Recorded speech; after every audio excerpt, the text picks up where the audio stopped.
Here are 3 things that I think are absolutely crucial to address in your AMCAS activity section. First thing is, what is the activity? And this is important, especially when the activity name that you put down is not super straightforward. The second thing is, what is your role and what did you do in this activity? Here, it's important to be specific.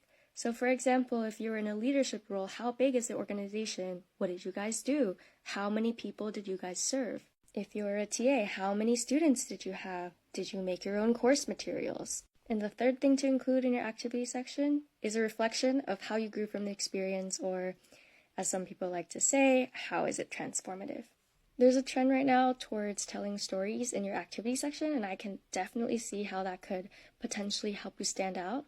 But you have to remember that 700 characters is not very long, and sometimes when I've been helping pre-meds read their activity section, they tell a whole story in the 700 characters, but then by the end, I am not quite sure what exactly their role was in this activity.